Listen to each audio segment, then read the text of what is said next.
ዘፍጥረት 26 እንደዚህ ይላል፣ ቀድሞ በአብርሃም ዘመን ከደረሰው ራብ ሌላ በአገሩ ላይ ራብ ሆነ። ይስሐቅም የፍልስጤም ንጉሥ አቤሜሌክ ወደሚኖርበት ወደ ጌራራ ሄደ። በዚያም እግዚአብሔር ለይስሐቅ ተገልጦ እንዲህ አለው፣ እኔ በምነግርህ ምድር ተቀመጥ እንጂ ወደ ግብፅ አትውረድ። ለጥቂት ጊዜ እዚሁ አገር ተቀመጥ፣ እኔም ካንተ ጋር እሆናለሁ፣ እባርክህም አለው። ይህን ምድር በሙሉ ላንተና ለዘርህ በመስጠት ለአባትህ ለአብርሃም በመሐላ የገባሁለትን ቃል አጸናለሁ። ኢየሱስ ያድናል። ኢየሱስ ያድናል። ከዛ ደግሞ አለፍ ብለን ቁጥር 12 ላይ እንሄዳለን። ይስሐቅም በዚያች ምድር ዘር ዘራ፣ እግዚአብሔርም ባረከለትና በዚያኑ ዓመት 100 እጥፍ አመረተ። ሰውየው እጅግ ባለጠጋ ሰው እስኪሆን ድረስ ሀብት በሀብት ላይ እየተጨመረለት ሄደ ይላል። አሜን ነው። አሜን ነው። ጌታ ይባረክ። እስቲ ሀብት በሀብት ላይ እየተጨመረለት ሄደ በሉ። አሜን ነው ወይ? በአንድ ሰው ላይ ዛሬ እናገራለሁ፣ ባለጠግነትን እናገራለሁ። አሜን አትሉ? አረ ባለጠግነትን ተናገርኩባችሁ። እሺ ይሄ ክፍል የሚያወራው ስለ ይስሐቅ ነው። ስለ ይስሐቅ ስናወራ መቼም አስቀድመን አብርሃምን ማንሳታችን ማይቀር ነውና አባቱ አብርሃም ይሄ ታሪክ ሲጀምር ከዘፍጥረት 12 ጀምሮ የአብርሃምና የሳራን ታሪክ ይዞ እየፈሰሰ የሚመጣ ታሪክ ነው። እንደምታውቁት አብርሃምና ሳራ አብርሃምን እግዚአብሔር ከከለዳውያን ኡር ምድር ከጠራው በኋላ ከዘመዶች ከሀገር ተለይተ እኔ ወደማሳይ ምድር ውጣ አለው። እግዚአብሔርን አምኖ አብርሃም ከወጣ በኋላ እግዚአብሔር በመሐላ ቃል ኪዳኑን እየፈጸመለት ያስኬደው ሰው ነውና አብርሃም አባት ነው። የዚህ የይስሐቅ አባት ብቻ ሳይሆን የኔሽን አባት ነው። ጌታ ይባረክ።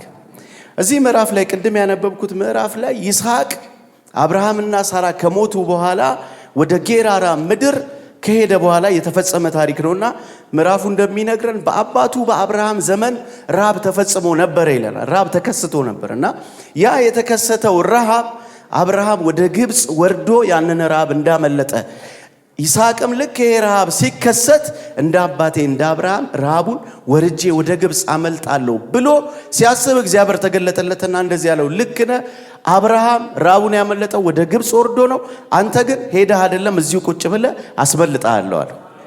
ጌታ ይባረክ። ጎናችሁ ያለው ሰው እግዚአብሔር ሲፈልግ ልኮ ሲፈልግ አስቀምጦ ይባረካል በሉት። አሜን ትላላችሁ? አሜን ትላላችሁ? ስለዚህ ዛሬ ሂዱ የሚባሉ አሉ፣ ቁጭ በሉ የሚባሉ አሉ ማለት ነው። ከየትኛው ወገን እንደሆንክ ትሰማለህ ዛሬ በሉት። ኢየሱስ ያድናል።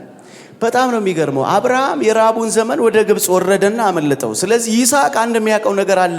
የአባቱን ፈለግ የሚከተል ልጅ ስለሆነ ይህንን ራብ ላመልጥ የምችለው ወደ ግብፅ ወርጄ ነው ብሎ አሰበ። መጽሐፉ ሲናገር በዛ ዘመን ተከስቶ ከነበረው እጥፍ የሆነ ራብ ነው የተከሰተው። ከባድ ራብ ነው። ሰማይ ዝናብ መስጠት አቁሟል። ምድር እያፈራች አይደለም፣ ድርቅ ብሏል። ሰው እየተሰደደ ያለበት ሁኔታ ነው። እግዚአብሔር በዚህ ሁኔታ ነው ተገለጠና እዚሁ እኔ ያልኩ ምድር ላይ ትቀመጣል፣ ደረቁ ምድር ይሰጣል ፍሬ። አሜን ትላላችሁ? ሰማይ እየሰጠ አይደለም፣ ልክ ነው፣ ግን በውሃ ሳይሆን በቃል ታፈራለህ። ጎናችሁ ያለው ሰው በቃል ነው የሚፈራው በሉት። ጌታ ይባረክ። አብርሃም ይስሐቅ በጣም በሚገርማችሁ ሁኔታ መከራ የሚባል በህይወቱ እስከዚህ ምዕራፍ ድረስ አይቶ አያውቅም። መከራ የሚባል ነገር እስከዚህኛው ምዕራፍ ድረስ አይቶ አያውቅም። በጣም የተቀማጠለ የቤት ልጅ ነው። ቅምጥል ብሎ ነው የኖረው። ጌታ ይባረክ። ሲመጣም በስለት ነው የመጣው፣ በብዙ ጸሎት ነው የመጣው።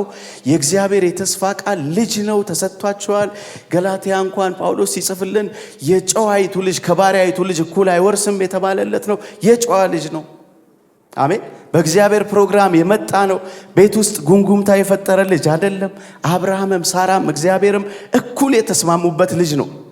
እስማኤልን ስታዩት ችግር ነበረ። ከኬጡራ የተወለዱትን 6 ልጆች ስታዩ ችግር ነበረ ቤት ውስጥ።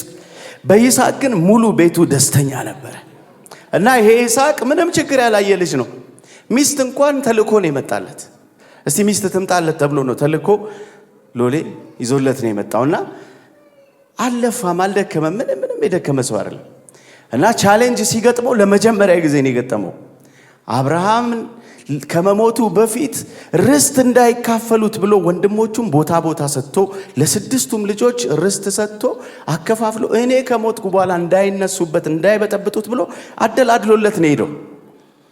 እስማኤልንም እናቱ እያለች ልጄ ላይ ለምን ይስቅበታል ብላ አስወጥታለታለች። ስለዚህ ብቸኛ ልጅ ነው፣ ተመችቶት ነው ያለው። በዚህ ሁኔታ ግን እያሉ እናትና አባት ለዘላለም ማይቀጥሉ ስለሆኑ እነሱ አለፉ። እግዚአብሔር እጅ ላይ ወደቀ። ጌታ ይባረክ። አሜን ይባላል። አሁን ይስሐቅ እግዚአብሔር እጅ ላይ ነው ያለው። ስለዚህ ፐርሰናል ኢንካውንተር ያስፈልጓል። በኬሮፍ የነበረ ሰው ነው። በሞግዚት አገልግሎት ውስጥ የቆየ ሰው ነው። አሁን ግን ከእግዚአብሔር ጋር ፐርሰናል የሆነ ኢንካውንተር ይፈልግ ስለነበረ እዚህ ምዕራፍ ላይ ከእግዚአብሔር ጋር መገናኘት ሆነለት። እግዚአብሔር ተገለጠለትና ተቀመጣለሁ። አሁን አብርሃም አይደለም የሚመራ፣ አሁን እኔ ነኝ የምመራ። ጌታ ይባረክ። እግዚአብሔር አብርሃም ወዳጁ ስለሆነ አንተ የወዳጄ ልጅ ነህ፣ ጥዬ አልጥልህም፣ እንከባከባለሁ፣ ያደራ ልጅ ነህ። እግዚአብሔር እጅ ላይ ያረፈ ልጅ ነው ይስሐቅ። ይሄ ይስሐቅ ነው ቻሌንጅ ገጠመው። ስለዚህ ቁጭ አለ። እግዚአብሔር ባለው ምድር ላይ ተቀመጠ። መጽሐፍ እንደሚነግረን በዛ በደረቅ ምድር በዛ በረሃብ ዘመን ዘርን ዘራ ይለናል። ዘርም ይዘራበት ጊዜ አይደለም፣ እንደ ማባከን ነው የሚቆጠረው። ደረቅ ምድር ላይ ዘር ብትዘሩ ምን እያደረገ ነው የምትባሉት? ከባድ ነው። ግን እግዚአብሔርን አመነና ዘር ዘራ ይላል መጽሐፍ ሲነግረን። በዛው ዓመት 100 እጥፍ አጨደ። ጎናቸው ያለውን ሰው እግዚአብሔር ካለ ያደርጋል በሉት። ያደርጋል። አሜን ትላላችሁ? እኔ ካንተ ጋር ሆናለሁ ብሎታል። አይኖ ዘመድ እዚህ ምድር ላይ እንደሌለ፣ በስደት የመጣበት ምድር እንደሆነ አውቃለሁ። ሊከፋ እንደሚችል ሆድ ሊብስህ እንደሚችል አውቃለሁ። እኔ ግን ከዘመድ በላይ ነኝ፣ አብሬህ ቆማለሁ አለ። ጌታ ይባረክ። አረ ኢየሱስ ያደናል። ይስሐቅ ዘርን ዘራ። በዘራበት በዛው ዓመት 100 እጥፍ አገኘ። ሰውየው እጅግ ባለጠጋ ሰው ሆነ ይላል። ኢየሱስ ያደናል። ኢየሱስ ያደናል። ከዛ በኋላ ወረድ ብላችሁ ስታነቡት የፍልስጤም ሰዎች ቀኑበት ይላል። ልክ ሀብቱ ሲመጣ ቅናት አብሮ መጣ። ተነሱበት። እንዴ ስደተኛ መጥቶ እኛ እዚህ ቁጭ ብለን በኖርንበት ምድር ላይ ይንጀረገጋል እንዴ? ያፈራል እንዴ? ይበዛል እንዴ? ይሰፋል እንዴ? ኖ ብለው ነውጥ ሲነሳ አቤሜሌክ የሚባለው ሰው የአገሩ ንጉሥ ማለት ነው መጣና አንተ ከኛ ይልቅ በዝተሃልም ሰፍተሃልም፣ ስለዚህ አገራችንን ለቀህ ውጣ አለው። ኢየሱስ ያድናል። አንዳንድ ቅናቶች ለነገሩ ጥሩ ናቸው። ወደ በረከታችሁ ነው የሚገፏችሁ። ጎናችሁ ያለው ሰው ሲነሱብህ አሪፍ ነው በሉት። አሪፍ ነው ሲነሱባችሁ፣ አሪፍ ነው። ገፍተው የሆነ ከፍታ ላይ ነው የሚወጣችሁ። ይስሐቅ እንደዛ ነው የሆነው። ለቀህ ውጣ አለው። አንተ ከኛ ይልቅ እዚህ ምድር ላይ መጥተህ አቅም አግኝተሃል፣ ስለዚህ ውጣ ሲለው ይስሐቅ ወደ ጌራራ ሸለቆ ወረደ ይላል። ወደ ሸለቆ ወረደ። ከወረደ በኋላ ልጁ ቅድም ብያቸዋለሁ የአባቱን ፈለግ የሚከተል ልጅ ነውና እንደዚህ ያደረገ። በአባቱ በአብርሃም ዘመን ተቆፍረው የነበሩትን ጉድጓዶች ይላል እንደገና አስቆፈረ ይላል። እስኪ እንደገና በሉ። ኢየሱስ ያደናል። አሜን ነው። ከዛ በኋላ ይሄ ሰው የትም ቢገባ ማፍራት እንዲችል ኪዳን ያለው ሰው ነው። በነገራችሁ ላይ ቦታ ማተር አያደርግም። እግዚአብሔር ሊባርካችሁ ከፈለገ ሸለቆ ወስዶ ይባርካችኋል። ጎናችሁ ያለው እግዚአብሔር ሊባርክ ከፈለገ የትም ወስዶ ይባርካል በሉት። አንዳንድ ጊዜ ይመስለናል አይደል የሆነ ሀገር ሄደን የምንባረክ የሆነ ሀገር ሄደን የምንበዛ የሆነ አይደለም። እግዚአብሔር የት ብሎሃል ነው። እግዚአብሔር የት ነው ሁንልኝ ያለ? ሁንልኝ ያለ ኢትዮጵያ ከሆነ ትሸዋወዳለህ፣ ትተላለፋለህ። ሁንልኝ ያለ ቦታ ስትሆንለት ትበዛለህ። አሜን ነው። የሆነ ሰው እንዳገኘ ይሄ መልእክት እርግጠኛ ነኝ። በጣም ደስ ይላል። ወደ ሸለቆ ከወረደ በኋላ የአባቱን ጉድጓዶች እንደገና ሲያስቆፍር ምንጭ ፈለቀለት። ሲፈልቅ የጌራራ እረኞች ከይስሐቅ እረኞች ጋር ተጋጩ። የፈለቀችው ምንጭ ሊያውም እኮ በጣም መጣበታለሁ። እነ ስጥና እነ ኤሴቅ የሚባሉ ምንጮች ፈልቀውለታል። የመጀመሪያው ስጥናን ሲቆፍር ከዛ ኤሴቅን ክርክር ጭቅጭቅ ማለት ነው የቃሉ ትርጓሜ። ስጥና ኤሴቅ ማለት ክርክር ጭቅጭቅ ንዝንዝ ማለት ነው። በዛውም ላይ ደግሞ ቅናት አለ፣ ምቀኛ አለ። አንዳንድ ጊዜ ሳስባቸው የጌራራ ሰዎች የኛ ሀገር ሰዎች ይመስሉኛል። ዝም ብዬ ሳስባቸው ለምን ምንጭ ሲፈልቅለት ነው የሚመጡት? በሰላም ሀገር ዝም ብለው ይቆዩና ፍልቅ ሲል አለንበት ይለዋል። ድሮ እዚህ ይላቸዋል። ብጋራ የሚባል ጨዋታ ነበር። ልክ ስታገኝ ብጋራ ብጌ ነው። የጌራራ ሰዎች እንደዛ ናቸው። ልክ ሲፈልቅልህ ይመጣሉ። አለውበት ይለዋል። ወጋው ይላሉ። ሰውየው በጣም በቃ እርግጠኛ ነው የእግዚአብሔር ኪዳን ከሱ ጋር እንዳለ እርግጠኛ ነው። ይሄኛው ምንጭ ሲደፍኑበት እልፍ ይልና ደግሞ ሌላ ይቆፍራል። ጎናችሁ ያለው ሰው ከደፈኑት አትቀመጥ፣ እልፍ ብለህ መቆፈር ነው መፍትሄው በሉት። አንዳንድ ሰው ተደፈነብኝ እንደው ሱቅ ጀምሬ ነበረ መቀኛው አላሰራለኝ ይሄው ዘግቼው ቤት ቁጭ ካልኩ 6 ወር ይላል። ለምን? ኪዳን ካንተ ጋር አለ እኮ። ኔክስት ደግሞ ሁለተኛ ጎናችሁ ያለውን ሰው ሁለተኛ ይቆፈራል በሉት። አንድ ደፈኑ እንኳን ደፈኑት፣ ሁለተኛ ይቆፈራል። አሜን ይባላል። ኢየሱስ ያድናል። ይስሐቅ እርግጠኛ ነው እግዚአብሔር ከሱ ጋር እንዳለ። አባቱን አብርሃምን አንደላቆ ያኖረው የአብርሃም አምላክ እግዚአብሔር ከሱ ጋር እንዳለ እርግጠኛ ነውና እግዚአብሔር እንደማይጥለው ተማምኗል። ተቀመጥ ያለው ደግሞ እሱ ነው። ስለዚህ ይሄኛውን ጉድጓድ ሲደፍኑበት አለፍ ብሎ ሌላ ይቆፍራል። መጽሐፍ ሲናገር እንደዚህ ይላል፣ በረከት በጻድቅ ራስ ላይ ነው ይላል። ጎናችሁ ያለው ሰው በረከት በአንተ ራስ ላይ ነው በሉት። የትም ብትገባ ታፈራለህ በሉት። የትም ብትገባ ይሳካላል። የትም ብትገባ የትም። አሜን አሜን ይባላል። ኢየሱስ ያድናል። የትም ሸለቆ አይደለም ምንም ውስጥ ብትከቱት ሰውየው ከማፍራት ውጪ እድል ፈንታ የለውም። ሲገባ የሚያፈራ ሰው ነው። ቦታው አይገድበው። አሜን ነው። አንዳንዶቻችሁ እንደዛ ናችሁ። አሜን አትሉ። አሜን አትሉ። ያናድዳል ማለት ምንጭ ሲፈልቅል ሲደፍኑብህ ያናድዳል። የለፋበት ነው የደከምክበት ነው ደግሞም የተሰጠህ ነውና የኔ ነው ባይ ሲመጣበት ያናድዳል። ግን አይቆምም። ሰውየው መንገደኛ ነው፣ ተጓዥ ነው፣ ይሄዳል። ሌላ ደግሞ ያያል። ዳይሜንሽን እየጨመረ ነው የሚሄደው። እዚህ ጋር ሲዘጉበት ከፍ ይላል። ኢየሱስ ያድናል። አሁን ወደ ሶስተኛው ደረሰ፣ ወደ ሮቦት። ጌታ ይባረክ። ሶስተኛው የሚዘጋ አይደለም። ይሄ ሶስተኛው ሮቦት የሚዘጋ አይደለም። የእግዚአብሔር ሰው ሶስተኛው የሚዘጋ አይደለም። ኢየሱስ ያድናል። አሜን ነው። ሮቦት አሁን አለ ከዚህ በኋላ ተከራካሪ የሌለው ምንጭ ነው የፈለቀልን። የኔ ነው ባይ ቢመጣ እንኳን የማይችለው ምንጭ ነው የፈለቀልን አለ። እግዚአብሔር በምድር ላይ አብዝቶናልም አስፍቶናል። ጎናችሁ ያለው ሰው መብዛትም መስፋትም የእግዚአብሔር የበረከት ቋንቋ ነው በሉት።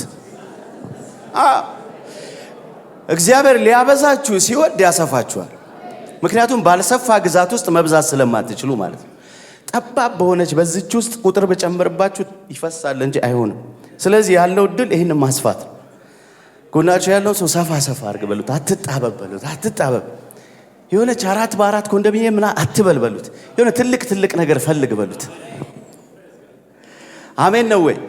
ዛሬ አመለካከቶችን እንሰብራለን፣ አስተሳሰቦችን እንሰብራለን። እኔ ከዚህ በላይ አልሄድም ብሎ ራሱን ሊሚት ያደረገ ሰው ሰብሮ ይወጣል። ዛሬ እኔ ይላል አንተ ትችላለህ ስትለው እንዴት ይላል። ከኛ ሰፈር እኮ ሰው ወጥቶ አያውቅም ይላል። አይውጣ፣ አንተ ሰብረህ ትወጣለህ። አሜን ነው። አሜን ነው ወይ?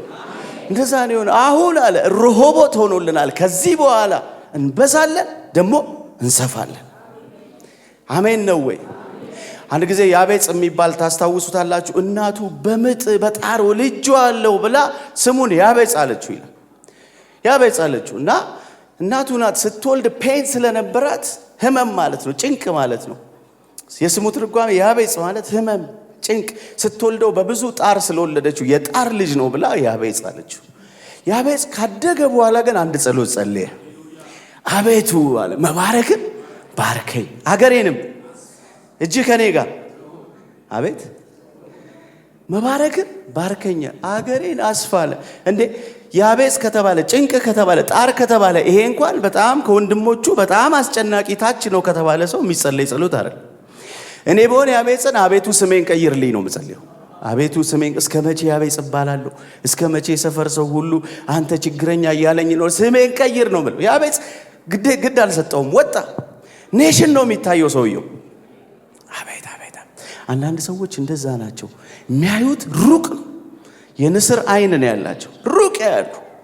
ሰፈር ቁጭ ብለው አገር ሲገዙ ነው የሚያዩት። ጎናቸው ያለውን ሰው ዛሬ እይታ ሳይቀር ተቀይሮ ነው የምትወጣው በሉት። ቀየራል በሉት።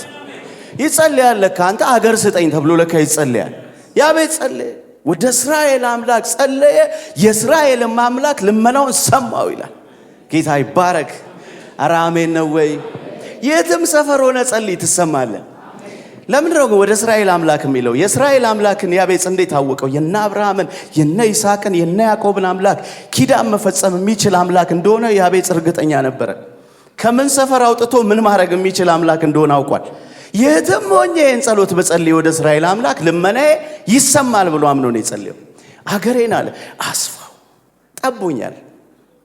አረ ይጸለያል በሉት። ጎናችሁ ያለው ሰው ይጸለያል። ይሄ የሚጸለይ ጸሎት ነው በሉት። አስፋኝ አብዛኝ የሚጸለይ ጸሎት ነው በሉት። አሜን ነው፣ አሜን ነው። የሚጸለይ ጸሎት ኢንላርጅ ማይ ቴሪቶሪያል፣ አስፋው በቃ ኤክስፓንድ አድርገው ቦርደሬን ለጥጥልኝ። ወደዛ ነው የምፈልገው፣ ወደዚህ ነው የምፈልገው፣ በሰሜን ወደዛ ነው የምፈልገው። የሆነ ሰፈር ውስጥ መጨረስ አልፈልግም አለ፣ መሄድ እፈልጋለሁ። ዛሬ በኢየሱስ ስም የሆኑ ሰዎችን ፈተን እንለቃለን። ጎናችሁ ያለው ሰው ዛሬ ተለቃል በሉት። የሆነ የያዘ ሰንሰለት ተበጥሷል ዛሬ በሉት። ትሄዳለህ፣ ትራመዳለህ፣ ወደ ሩቅ ትደርሳለህ በሉት። አጠገባችሁ ያለውን ሰው አሜን ነው ወይ?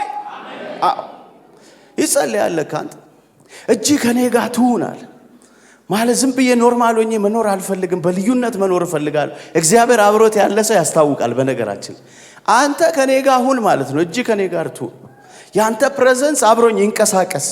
ሲሄድ ብቻዬን እንዳልሄድ ስለማልችለው አቅሜ አንተ ሁንልኝ ነው እያለው ያለው ያቤጽ። እጅ ከኔ ጋር ትሁን። አንተ እጅ ከኔ ጋር ከሆነች የትኛውም ተራራ ደልዳላ ሜዳ ይሆናል። አሜን ነው፣ ኧረ አሜን ነው። ስለዚህ መስፋት የእግዚአብሔር ሐሳብ፣ መስፋት የሆነ ከጠባብ ነገር መውጣት። ዛሬ ምንድነው እያልከን ፓስተር ቴዲ ምንድነው መጨቀጨቀን ካላችሁኝ፣ ዛሬ መላቀቅ አለባችሁ ካላችሁበት ከየትኛውም ሁኔታ። ጎናችሁ ያለውን ሰው ሰፊ ነው ብለህ ራሱ እያሰብከ ያለው ነገር ጠባብ ነው በሉት። ጠባብ እውነቴን ነው ብለህ ይሄ የአይናችሁ ስኮፕ ሲሰፋ እንዴ! ድሮ ልጆኜ ትዝ ይለኛል በጣም ብዙ ትልልቅ ጉባኤ ያገለገልኩ የሚመስለኝ አዳራሾች ከብዙ ዓመት በኋላ ሲሄድ ይህ አዳራሽ እንዲጠባብ ነበር እንዴ ይላሉ። ማለት ለካስ በሰፍቷል። ለካ እይታ ሲሰፋ ለካ ይጠባል። አንተ ጎናችሁ ያለው ሰው ዛሬ ይጠባል በሉት። ያለበት ሁኔታ ይጠባል በሉት። ለዚህ ነው መዝሙረኛው ሲናገር ወዶኛልና አዳነኛል። ከዛስ ወደ ሰፊ ስፍራ። እግዚአብሔር ሲወድ አንዱ የሚያደርግ ነገር ያሰፋል። ጎናችሁ ያለውን ሰው ግድ የለም ዛሬ ይሄ መልእክት ያንተ ነው በሉት። እግዚአብሔር ሊያሰፋ ሊያበዛ እየወደደ ነው በሉት።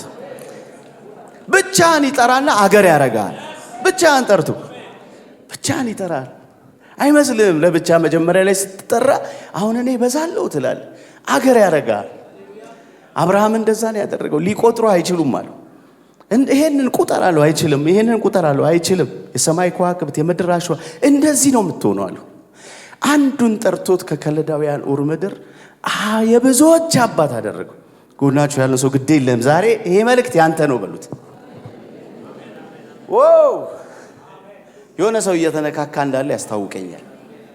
የሆኑ ሰዎች ያሉበት ቦታ እየጠበባቸው እንዳለ ይታወቀኛል። አሜን ነው ወይ? አሜን ነው። ሰብረው ይወጣሉ፣ አልፈው ይሄዳሉ። አንድ አገልጋይ ሲናገር ባለፈው እየሰማሁት ነበረ። ዶሮ ጫጩቷ ቅርፊት ውስጥ እስካለች ድረስ አይታወቃትም ማለት ቀኗ ደርሶ ራሱ ምቹ ናት፣ ተመቻችቷት ነው የምትኖረው ማለት ቅርፊቷ ዓለሟ ነው፣ ዓለሟ ነው። ለካ አይገርማችሁ? እና ሌላ እንዳለ ስለማታቅ ቅርፊቷ ዓለሟ ነው። ለሷ አውሮፓዋ ነው፣ አሜሪካዋ ነው። ገብቷችኋል? ሰብራ ስትወጣ ግን ከ21ኛው ቀን በኋላ ይሄ ሁሉ አለች። ይሄ ሁሉ ከተማ ነው። ኧረ አላልኩም። ይሄ ሁሉ ጎናችሁ ያለው ሰው ሰብረ ስትወጣ ሌላ አለ በሉት። ሌላ አለ፣ ያላየው ሌላ አለ። እግዚአብሔር ላንተ ያየለ ሌላ አለ በሉት። ያላየው ሌላ አለ፣ እግዚአብሔር ላንተ ያየለ አንተ ያላየው። አንዳንድ ጊዜ ታውቃላችሁ በእኛ ልኬት ስለምንለካ የኛ እርምጃ ትልቅ ይመስለናል። የእግዚአብሔር አንድ እርምጃ ከኛ 1000 እርምጃ ይበልጣል። እግዚአብሔር አንዱን ሲራመድልህ ብዙ ምዕራፍ ያስኬዳል። ዛሬ እንደዛ ነው የሚሆኑት። እጅን ይዝና አንድ ምዕራፍ ይራመድልሃል። እንዴት ነው የምችለው ያልከውን ነገር ይችልልሃል፣ ይችልልሃል። ጎናችሁ ያለው ሰው ባንተ አቅም አይደለም፣ ይችልልሃል በሉ። ለዛ ነው ይስሐቅን ሲመጣ እንደዚህ እኔ ካንተ ጋር እሆናለሁ እንዳታስብ እንዴት እችላለሁ የኔ ረሃብ ዘመን እንዴት አልፏለሁ ብለ አይ ነው እንደምታስብ ሰው እየተቸገረ ነው ሁኔታው ያስታውቃል እንደዛ እንደሆነ ግን እኔ እችልልሃለሁ ጎናችሁ ያለው ሰው እኔ እችልልሃለሁ ነው እያለ ያለው ጌታ ዛሬ በሉት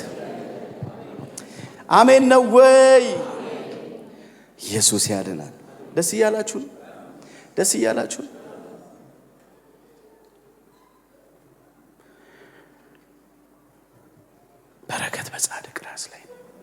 በረከት በጻድቅ ራስ ላይ ነው ፍሎሪሽ ታረጋለህ ስትወጣ ታስታውቃለህ እግዚአብሔር ካንተ ጋር እንዳለ ማትችለው ነገር ትገዛዋል ጌታ ይባረክ ዕብራውያን ላይ ያለን አንድ ቃል እናንብብ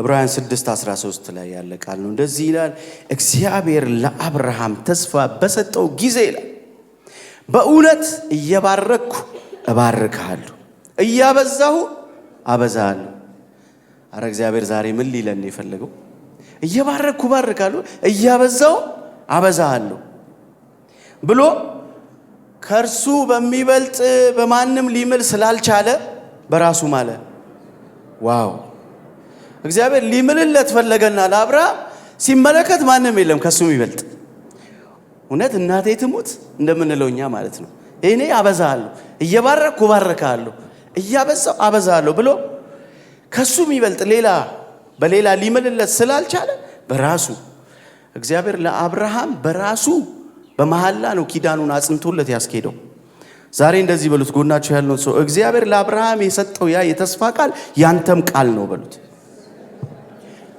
የአብርሃም የተስፋ ቃል ወራሾች ነን አይደል አሜን አትሉም እንዴ የኪዳኑ ተካፋዮች እኮ ነን ወራሾች ሆነናል እዚህ ኪዳን ውስጥ ገብተናል እኮ አሜን ነው ወይ እኔን ምን ይመለከተኛል ታዲያ እኔን ምን ያገባኛል ምትሉ ከሆነ ያገባችኋል እንጂ እዚህ ኪዳን ውስጥ እኮ ገብታችኋል ለአብርሃም እግዚአብሔር ያ እዛ ጋር የተናገረው የኪዳን ቃል የተስፋ ቃል ይሄ ኮቨነንት ለእናንተና ለዘርዘራችሁ ሁሉ ነው ከናንተ በኋላ ለሚመጡት ልጆች ሁሉ ምታወርሷቸው ውርስ ይሄንን ሌላ ምንም ልታወርሷቸው አትችሉ ምሰጧቸው ነገር ምናልባት ሊያልቅ ይችላል የአብርሃም ሀብት እኮ የሚያልቅ አይመስልም ነበር ለካስ ያልቃል የሰው ነገር ግማሽ ላይ ያልቅ እስከ መጨረሻው የሚያስኬድ ግን ይሄ ቃል ጎናችሁ ያለው ሰው የተሰጠ ኪዳን እስከ መጨረሻው የሚወስድ ነው በሉት በደረቅ ምድር ላይ ፍሬ ማፍራት ትችላለህ ሰማይ ዝናብ ቢቆልፍ ትኖራለህ አራሜን ይባላል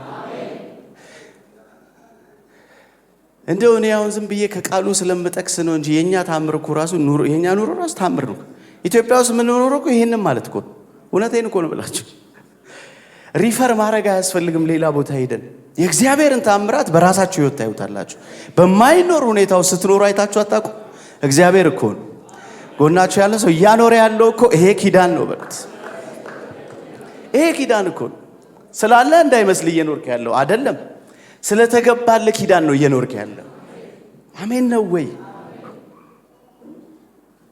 እንጂማ እውነት ነው እኮ አብርሃም እስከ 40 ዓመቱ ድረስ ይዞታል አንቀባሮ ይዞታል ይስሐቅን ከዛ በኋላ ግን ሊያስቀጥለው አልቻለም የሰው ነገር ግማሽ ላይ ያልቅ የፈለገ ቢወድ የፈለገ ቢሳሳል ቢንሰፈሰፍል እዚህ ዓመት ድረስ አብሮት ቀጠለ ከዚህ በኋላ ያለውን ግን አልቻለም ከ40 ዓመቱ እስከ 60 ዓመቱ ልጅ አልወለደም ይስሐቅ በዛ ጊዜ ከእግዚአብሔር ጋር ፐርሰናል ኢንካውንተር ነበረው ወደ እግዚአብሔር ጸለየ የሚል ቃል አለ እግዚአብሔርም ልጅን ሰጠው ይላል ድሮ በአብርሃም በኩል ነበር የሚያገኘው አሁን ግን ፐርሰናል ኢንካውንተር ጎናችሁ ያለው ሰው እግዚአብሔር ወደ ምድረ በዳ ከወሰደ ፈልጓል ማለት ነው በሉት ፐርሰናሊ ፈልጓል ማለት ነው ሆሴ መጽሐፍ ላይ ነው እንደዛ የሚለው ወደ ምድረ በዳ ወስዳታለሁ ይላል አባብላታለሁ የልቤ ለልቧ ነግራታለሁ ዛሬ ምድረ በዳ ላይ ያላችሁ ሰዎች የምስራች ከእግዚአብሔር ጋር መሰራራት ይሆንላችሁ ስለሆነ አሜን ነው ወይ አሜን ነው ለነገው ከፍታ እኮ ነው እየተሰራ ያለው ለነገው ከፍታ ነው እየተሰራ ያለው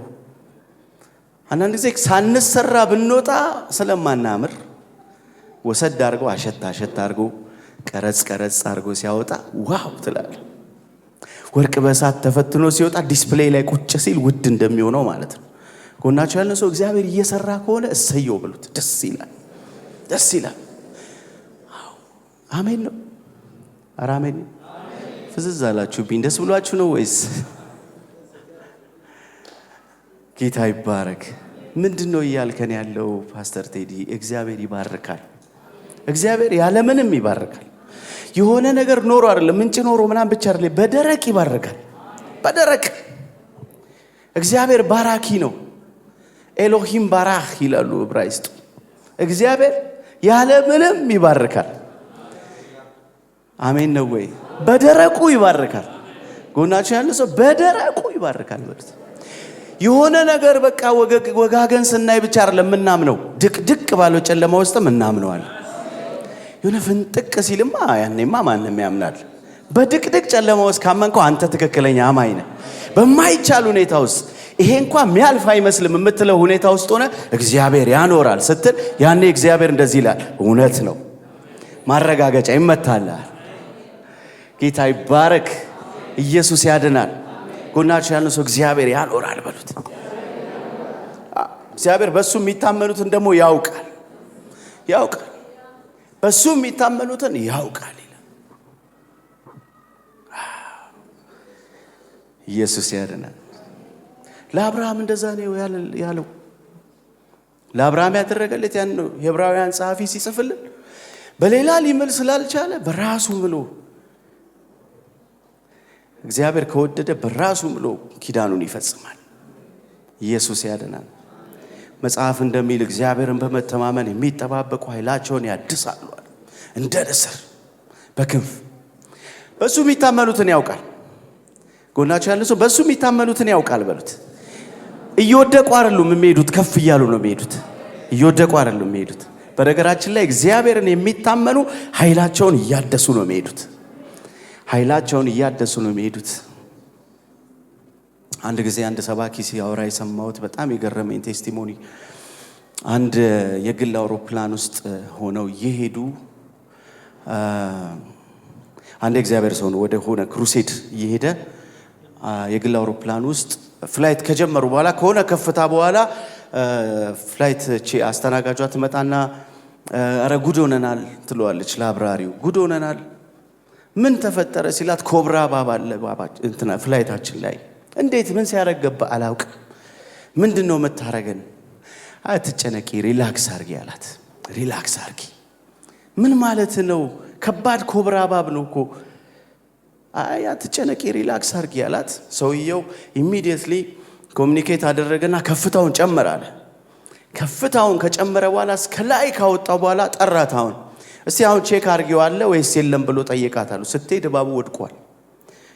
ምንድነው ያደረከው ስትለው፣ አይ ችግር ከሆነ ከፍታ በላይ አብሮ መኖር አይችልም፣ ስለዚህ ያደረኩት የኛን ከፍታ ነው የጨመርኩት አላት። ጎናችሁ ያለው ሰው ዛሬ ከፍታ ትጨምራለህ በሉት።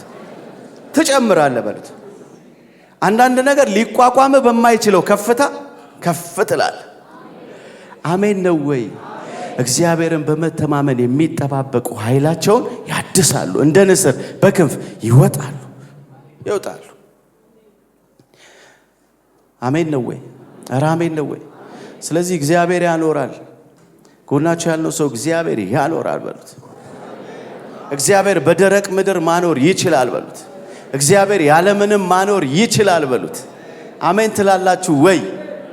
አሜን ትላላችሁ ወይ? ታላቅ እልልታ ጭብጨባ ለንጉሱ ክብር። ሃሌሉያ። ቀደም ብያችኋለሁ። ስለዚህ አሁን ራሳችሁን የለያችሁ ይመስለኛል። ሲፈልግ እግዚአብሔር ቁጭ አድርጎ ይባርካል፣ ሲፈልግ እግዚአብሔር ልኮ ይባርካል። ከየትኛው ነው በሉት። ጎናችሁ ያለውን ሰው ከየትኛው ነው አንተ? አሜን ነው? አሜን ነው? ኢየሱስ ያድናል። አሜን ነው ወይ? ጌታ ይባረክ። ደስ ብሎኛል። በጣም ቀርቶላችኋል። የሆነ ነገር ውስጣችሁ የሆነ ነገር ቀርቷል። መልእክቱ አግኝቷችኋል። ሬማ የሆነ መገለጥ ደርሷችኋል። እግዚአብሔር ከሆነ ነገር ውስጥ ቆስቁሶ አውጥቷችኋል። ሃሌሉያ። ክብር በጭብጨባ በእልልታ እናመጣለን።